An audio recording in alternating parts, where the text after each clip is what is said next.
नमस्कार, मैं हूं शिवेंद्र श्रीवास्तव और आप देख रहे हैं श्रेष्ठ भारत। ये दुनिया अजीबोगरीब चीजों से भरी पड़ी है। कभी कोई ऐसा किस्सा जो सोचने के लिए मजबूर कर दे, कभी कोई ऐसा इंसिडेंट जो आपको समझ में ही ना आए, और कभी कुछ ऐसी घटनाएं जो होती आपके सामने हैं लेकिन फिर भी उन पर आपको यकीन नहीं होता।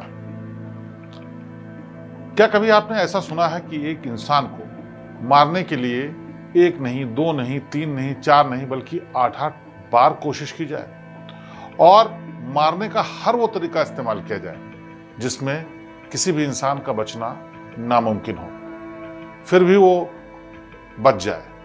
न सिर्फ बच जाए बल्कि उसी जिंदा दिली के साथ, उसी ताकत के साथ, उसी स्वस्थ, पूरी तरीके से हेल्दी तरीके से सबके सामने फिर से आ जाए। तो आज का किस्सा कुछ ऐसा ही है जिसमें एक शख्स को मारने की 8 बार कोशिश हुई लेकिन फिर भी वो बच जाता था। लेकिन ये कहानी आपको सुनाए उससे पहले इसके पीछे का पूरा बैकग्राउंड समझना जरूरी है। ये बात है साल 1920 के आसपास की, जब अमेरिका में अर्थव्यवस्था चरमरा रही थी। लोग परेशान थे, लोगों के पास रोजगार नहीं था, पैसे नहीं थे और जीने के संसाधनों की कमी पड़ रही थी। और इसी बीच सरकार ने खर्चों पर कटौती करने के लिए, ताकि लोगों के पैसे बच सकें, पूरे देश में शराबबंदी कर दी। वैसी ही शराबबंदी जैसी गुजरात में है, जैसी बिहार में है, जैसी और देशों में भी कई जगह पर है, वैसी ही शराबबंदी अमेरिका में कर दी गई कि अब यहाँ पर शराब नहीं बिकेगी। चोरी छुपे लोग स्मगलिंग करते थे, कहीं आसपास की जिलों से, जगहों से, स्टेट से लेकर के आते थे, लेकिन वो नाम मात्र के बराबर था। इस कमी ने, इस दिक्कत ने और अर्थव्यवस्था के चरमराने की वजह से वहां पर यह भी हो गया कि लोग अपराध की तरफ ज्यादा मुड़ गए थे। तरह तरह के अपराध, अलग अलग तरीके के अपराध होने लगे थे। लेकिन खैर, हम अपराधों की और इन तरीकों की बात नहीं कर रहे हैं, हम सिर्फ उससे पैदा हुए माहौल की बात कर रहे हैं। 1920 का दशक इतना ज्यादा भयावह होने लगा था कि लगता था कि अमेरिका तबाह हो जाएगा। लेकिन 1930 का दशक आते आते माहौल थोड़ा बदलना शुरू हुआ। जब अर्थव्यवस्था थोड़ी पटरी पे आना शुरू हुई तो 1932 में अमेरिकी सरकार ने तय किया कि जो शराबबंदी है इसको वापस ले लिया जाए। लेकिन इन 10 सालों में देश का इतना कबाड़ा हो चुका था कि तमाम लोग नौकरियां खो चुके थे, उनके बिजनेस बर्बाद हो चुके थे, उनके पास पैसे नहीं थे, वो क्राइम के रास्ते में चले गए थे, या फिर और भी बहुत सारी चीजें ऐसी हो रही थी जो किसी भी देश के लिए चिंता का विषय हो सकती हैं। ऐसे में बहुत सारे लोग ऐसे रास्तों पर निकल चुके थे जो कि अपराध की दुनिया थी, या फिर किसी तरीके से अपना गुजारा करते थे, या बेघर हो गए थे, होमलेस हो गए थे। और ऐसे ही एक शख्स का नाम है माइक मेयर। ऐसे माहौल में एक अजीबोगरीब तरीके के क्राइम ने जन्म लिया। वो क्राइम ये था कि किसी के नाम का इंश्योरेंस कराइए और उसमें नॉमिनी खुद बन जाइए, और उसके बाद अगर उस शख्स की मौत हो जाए तो इंश्योरेंस वाली रकम जो है वो आपको मिल जाएगी। ऐसे में न्यूयॉर्क में एक बार था। उस बार को 5 भाई लोग चलाते थे।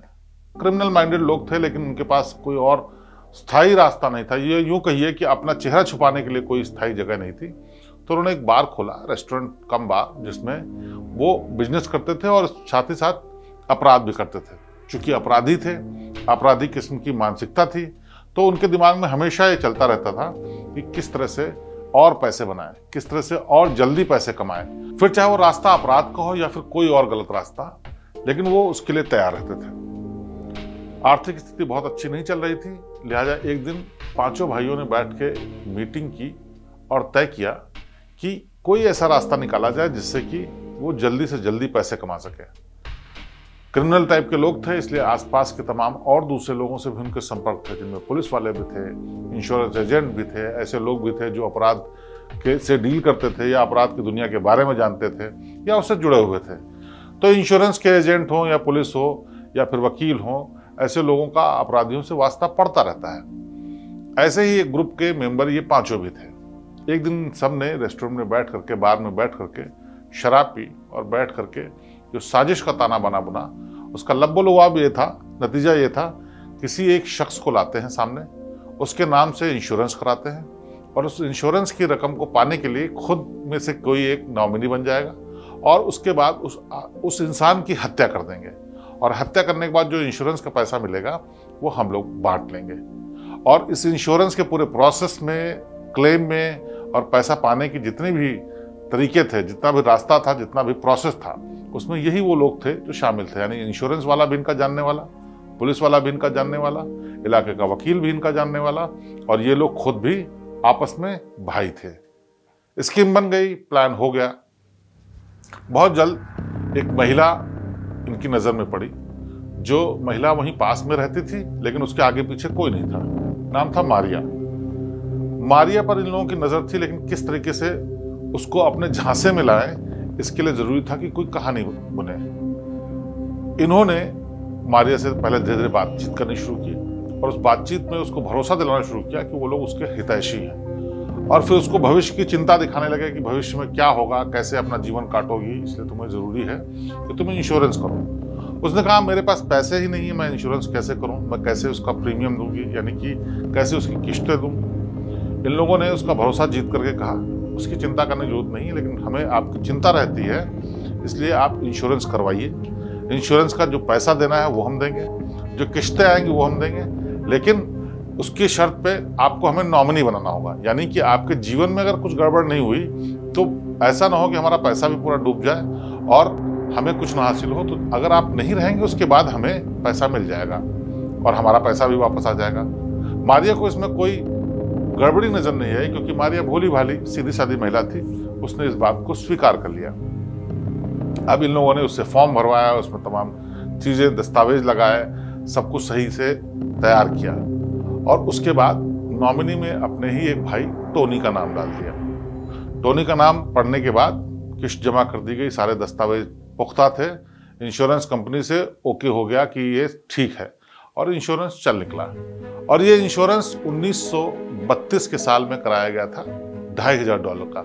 सुनने में बेशक ये बड़ी छोटी रकम थी, लेकिन 1932 में ये रकम बहुत बड़ी होती थी। आज की तारीख में बहुत बड़ी रकम, जिसके लिए इन्होंने इंश्योरेंस कराया था। फिर जो साजिश की गई थी, जो प्लान था, उसके मुताबिक उन लोगों ने 15-20 दिन के बाद, या यूं कहिए 1 महीना पूरे मामले के गुजर जाने के बाद, मारिया की हत्या कर दी।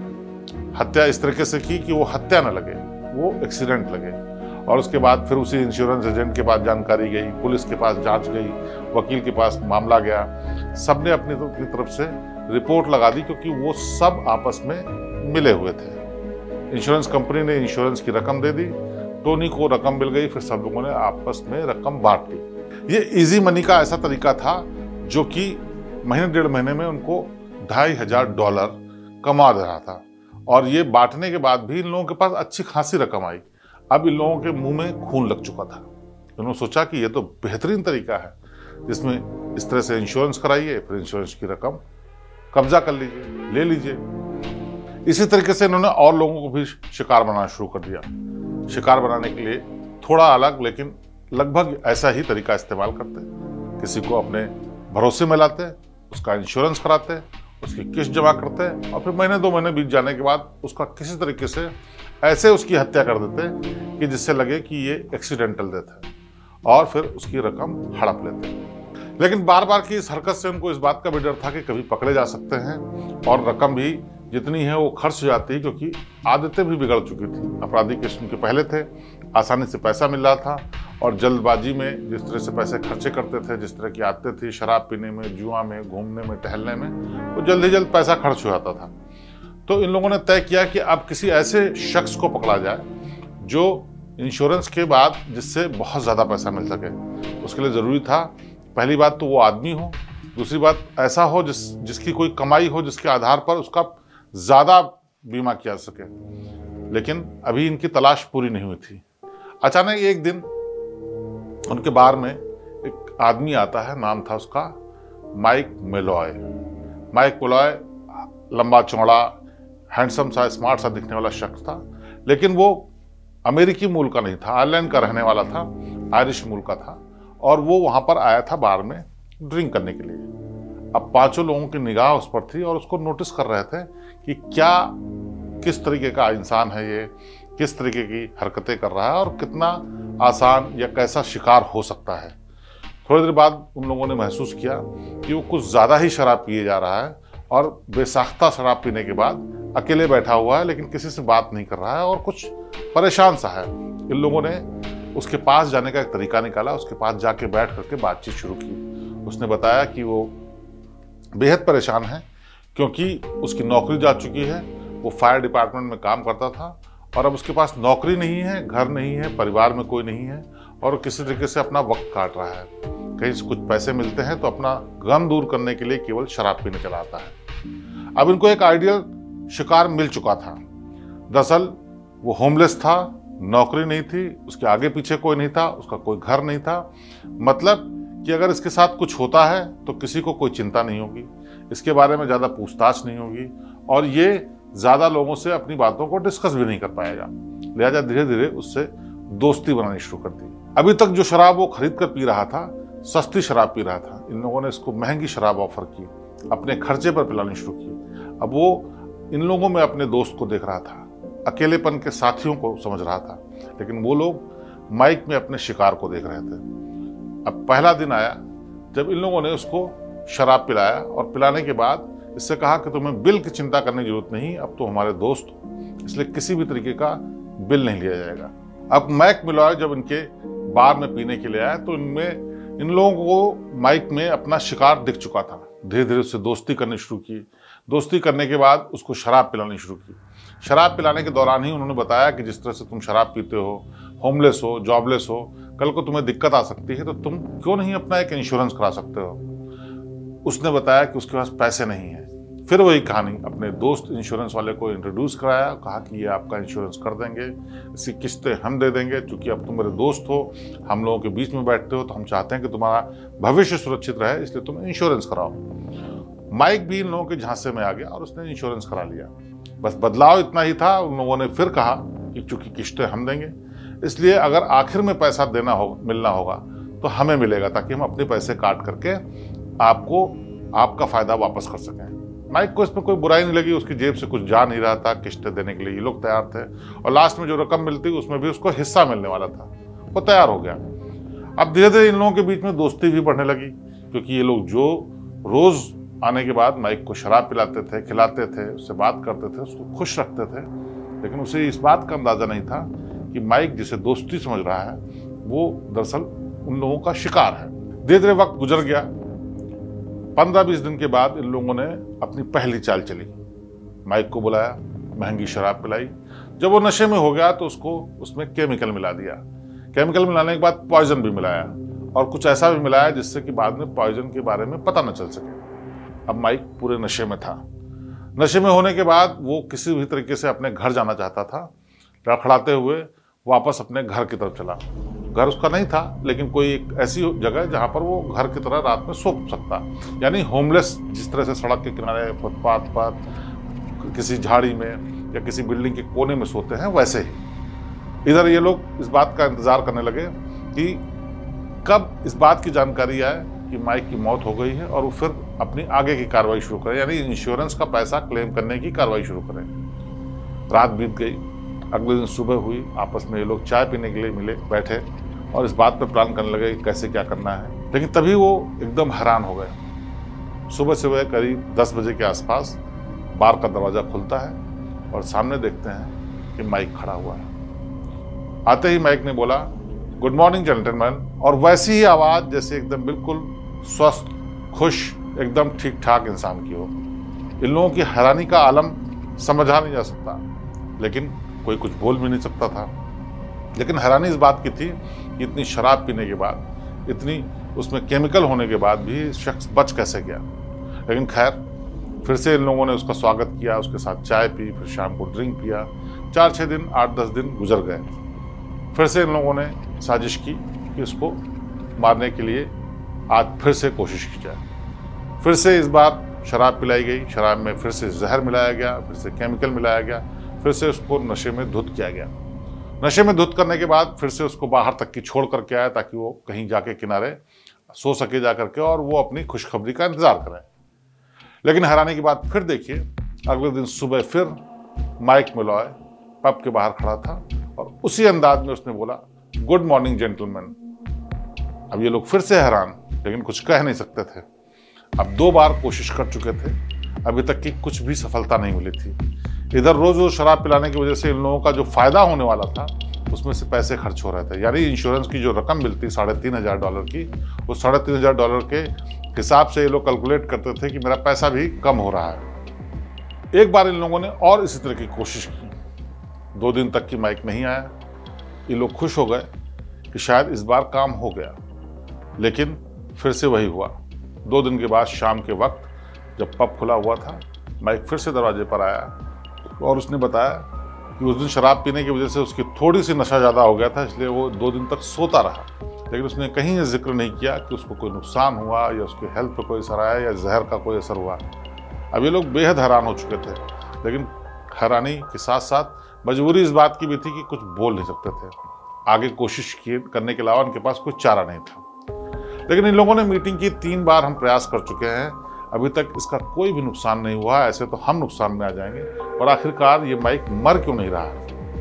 इन लोगों ने मीटिंग की, सब लोगों ने बैठ के तय किया कि इसमें देखिए अब इसको कुछ ऐसा करना पड़ेगा जिससे कि इसकी मौत तय हो जाए। इस बार इन लोगों ने और खतरनाक इरादा बनाया, प्लान बनाया। शराब पिलाई, नशे में किया, नशे के साथ दवाई दी, दवाई के साथ केमिकल दिया, और जब पूरी तरह से बुरी हालत में हो गया, जब वो अपने पैरों में चलने लायक भी नहीं रहा, तो उसको ले जा करके सड़क पर छोड़ दिया। सड़क पर छोड़ते वक्त उसके सारे कपड़े उतार दिए, और ये वो वक्त था जब न्यूयॉर्क में -26 डिग्री टेम्परेचर था। यानी ऐसा तापमान कि पानी भी जम जाए, ऐसा तापमान कि जिसमें धुआं भी जम जाए, मत ठंड की इंतहा। ऐसे में उसको सड़क पे ले जा करके लिटा दिया, और तो और इसके ऊपर बाल्टियों पानी डाला ताकि सुबह तक अगर ये किसी घटना से न मरे, ठंड से न मरे, तो बर्फ में जम के मर जाए। पानी डाल करके ये लोग इत्मीनान से सो गए, और रात में ही तय कर लिया कि अब कल सुबह खुशखबरी आएगी और फिर हम अपने इंश्योरेंस के पैसे को लेकर इस चैप्टर को क्लोज कर देंगे। हुआ भी ठीक वैसा ही जैसा उन लोगों ने अंदेशा जताया था, जैसी उम्मीद की थी। सुबह माइक नहीं आया, दोपहर को माइक नहीं आया, शाम को भी माइक नहीं आया। 1 दिन गुजर गया, 2 दिन गुजर गया, 3 दिन गुजर गया, माइक नहीं आया। इन लोगों को तसल्ली हो गई, लेकिन अब सवाल इस बात का था कि जब तक माइक के मरने की खबर नहीं आएगी, तब तक इंश्योरेंस कंपनी पैसा देगी कैसे, उसके सबूत कहाँ मिलेंगे। इन लोगों ने उसको तलाशना शुरू किया। चूंकि माइक का कोई घर नहीं था, वो होमलेस था, लिहाजा उसके बारे में पता नहीं चला, तो ये लोग इंतज़ार करने लगे। 5वां दिन, और अचानक से सुबह दरवाज़ा खुला पब का, और माइक सामने खड़ा था। फिर वही बात, गुड मॉर्निंग जेंटलमैन। इस बार इन लोगों की हैरानी की इंतहा हो गई कि -20 डिग्री सेंटीग्रेड का टेम्परेचर, पानी से भीगी हुई बॉडी, नंगे बदन, फर्श पर जमीन पर लिटा दिया, उसके बावजूद भी माइक बच गया। ये कैसे हो सकता है? लेकिन खैर, सच तो यही था, माइक जिंदा था। ये लोग कुछ कह नहीं सकते थे। फिर से गर्मजोशी से स्वागत किया, बिठाया, खिलाया, पिलाया, और फिर से बात करने लगे। अब 15 दिन और गुजर गए। 15 दिन बाद इन लोगों ने फिर से प्लान किया कि इसको कैसे मारा जाए। इस बार और खतरनाक साजिश। इस बार तय हुआ कि न ये जहर से मर रहा है, न केमिकल से मर रहा है, न नशे से मर रहा है, न ठंड से मर रहा है, न बर्फ से मर रहा है, न सड़क पर मर रहा है। तो इस बार ऐसा कुछ करते हैं कि हम खुद ही इसको मारेंगे। इन लोगों ने तय किया कि इस बार उसको सड़क पे ले जाएंगे नशे की हालत में, और हम में से ही कोई इसके ऊपर गाड़ी चढ़ा देगा। कम से कम ये अपनी आंखों के सामने तय हो जाएगा कि उसकी मौत हो चुकी है। ठीक वैसे ही प्लान करने के हिसाब से एक दिन उसको शराब पिलाई गई, नशे की हालत में पकड़ करके बाहर ले गए और सुनसान जगह पर खड़े किया। इतने में इन लोगों के बीच में से एक गाड़ी लेकर के आया, और उसने जोरदार टक्कर मारी और सीधे निकल गया। उसके बाद बाकी सब लोग चले गए और अगले दिन का इंतजार करने लगे कि कब माइक के मरने की खबर आएगी। फिर से 2-4 दिन, 6 दिन, 10 दिन, 15 दिन, हफ्ते, 10 दिन गुजर गए, और करीब 15 दिन बाद फिर वही हैरानी की बात, माइक फिर से एक बार इनके रेस्टोरेंट में आया, बोला गुड मॉर्निंग जेंटलमैन। अब इन लोग हार मान चुके थे, क्योंकि इनको लगता था कि शायद माइक कभी मर ही नहीं सकता है। हर वो तरीका इस्तेमाल कर लिया था। इस बीच इन लोगों ने और भी तरीके इस्तेमाल किए, तमाम तरीके के इंजेक्शन की चीज़ें मिलाई, तमाम तरीके के केमिकल भी मिलाए। कुल मिलाकर के इन लोगों ने 8 बार ये प्रयास किया। 8 बार की कोशिशों में हर वो तरीका इस्तेमाल किया जिसमें कोई भी सामान्य इंसान मर जाता, लेकिन माइक के ऊपर कोई असर नहीं। 2, 4, 6 दिन 10 दिन की ज़्यादा से ज़्यादा बीमारी हुई और उसके बाद उसी खुशनुमा अंदाज में वापस आ गया। और ख़ास बात यह कि अपने पुराने किसी मामले की वो जिक्र भी नहीं करता था। ना तो इनसे बात करे, ना बताया कि एक्सीडेंट हुआ था, ना बताया कि मुझे कोई तबीयत खराब हुई थी, ना बताया कि कोई चोट लगी थी। और वो फिर से नए सिरे से इन लोगों के साथ दोस्ती निभाने आ जाता था। आखिर में इन लोगों ने तय किया कि इसको अब मारना तो पड़ेगा ही, क्योंकि जो इंश्योरेंस के पैसे हैं ऐसा ना हो कि वो पूरे नुकसान में चले जाए। एक दिन इन लोगों ने तय किया, उसको नशे में किया, रेस्टोरेंट में ही पीछे किचन की तरफ ले गए और किचन में जाकर के कार्बन मोनोऑक्साइड की गैस का पाइप उसके मुंह में जबरन लगा दिया, जिसके बाद कार्बन मोनोऑक्साइड मुंह में चला गया और उसके अंदर की सारी ऑक्सीजन खत्म हो गई। और इस कोशिश के बाद आखिरकार माइक मर गया। लेकिन ये किस्सा यहीं पे खत्म नहीं हुआ। माइक की मौत हो गई, इंश्योरेंस के पैसे मिल गए। पैसे मिलने के बाद इन लोगों ने आपस में बांट लिए। बांटने के बाद लगभग 1 साल का वक्त भी गुजर गया। 1 साल के बाद अचानक से पुलिस को एक इत्तला मिलती है कि रेस्टोरेंट में 5-6 लोग आपस में लड़ रहे हैं। इस सूचना पर जब पुलिस वहां पहुंचती है तो देखती है कि ये 5 भाई आपस में लड़ रहे थे। जब इस बारे में पता किया, पूछताछ शुरू की, तो पता चला कि इन लोगों के बीच में पैसे का लेन देन है। और सख्ती से पूछताछ शुरू हुई तो पता चला कि इन पैसों का लेन देन इंश्योरेंस के पैसों का लेन देन है। पुलिस वाले भी हैरान थे कि आखिरकार ये पैसों के लेन देन, इंश्योरेंस के पैसों का लेन देन क्या है। जब सख्ती से इस पर पूछताछ शुरू हुई तो मामला पूरा खुला, जिसमें इन 5 लोगों को गिरफ्तार कर लिया गया। उन लोगों ने कबूला कि जो ये शख्स मरा था कार्बन मोनोऑक्साइड से, वो दरअसल हमने मारा था और इंश्योरेंस के पैसों के लिए मारा था। अभी पूरी कहानी खुली नहीं थी, लेकिन इन लोगों को अंदाजा लग गया था कि अगर पूरा मामला खुला तो फांसी से कम सजा नहीं होगी। लिहाजा उनमें से एक शख्स, उनमें से एक भाई पूरा मुकर गया इन बाकी भाइयों से, और उसने पुलिस की साइड ले लिया। उसने कहा मैं पूरी कहानी बताऊंगा बशर्ते मुझे माफ़ी मिले। पुलिस ने जब उसको आश्वासन दिया तो उसने पूरी कहानी बताई कि कैसे माइक को 8 बार मारने की कोशिश हुई और 9वीं बार उसको कार्बन मोनोऑक्साइड से मारा गया। उसने पूछताछ में ये भी बताया कि मारिया नाम की उस महिला को भी मारने से शुरुआत हमने की थी और कई और लोगों को हमने इंश्योरेंस के लिए मारा। जब एक एक करके मामले खुलने शुरू हुए तो हंगामा मच गया, मीडिया में आने लगा, लोग सड़कों पर उतर आए। लोग नाराज थे कि आखिरकार इन लोगों ने इतने जघन्य अपराध को कैसे अंजाम दिया। लोगों के दबाव और सबूतों के आधार पर अदालत ने तय किया कि बाकी लोगों को, जो 4 भाई थे, उनको मौत की सजा दी जाए। आखिरकार 1934 में लगभग 1-1.5 साल बाद सुनवाई के बाद, जांच के बाद, इन 4 भाइयों को इलेक्ट्रिक चेयर पर बिठाकर मौत की सजा दी गई। बाकी 5 भाई, जो कि सरकारी गवाह बन गया था, उसको भी उम्र कैद की सजा हुई। और इस तरह से तमाम वो मामले खुले जिसमें पता चलता था कि इंश्योरेंस के लिए किस तरह से लोग शिकार बना करके लोगों को मौत के घाट उतार रहे थे। इसके बाद जब मामला मीडिया में आना शुरू हुआ तो लोग हैरानी जताते थे कि कैसे माइक मेलॉय इतने बार शिकार की कोशिश के बावजूद भी बच जाता था। किसी ने उसको आयरन मैन कहा, किसी ने उसको आयरन माइक कहा, किसी ने उसको और कोई उपाधि दी, लेकिन माइक अब जा चुका था। लेकिन आज भी अमेरिका में, न्यूयॉर्क में उसके किस्से मशहूर हैं कि कैसे उसने 8 बार मौत को मात दी, और ऐसी भयंकर मौत को मात दी जिसमें एक बार भी किसी का सर्वाइव करना मुश्किल होता है। तो माइक मेलॉय जो एक ऐसा शख्स था जिसने 8 बार मौत को चकमा दिया और उन लोगों के बीच में बैठकर मौत को चकवा दिया जो हर हाल में उसकी मौत चाहते थे। बेहद हैरान करने वाली कहानी है, लेकिन सच है। तो आज इस हैरान करने वाली कहानी के साथ मुझे यहीं दीजिए इजाज़त। अगली बार फिर किसी हैरान करने वाली और सनसनीखेज कहानी के साथ आपको सामने पेश होंगे। नमस्कार।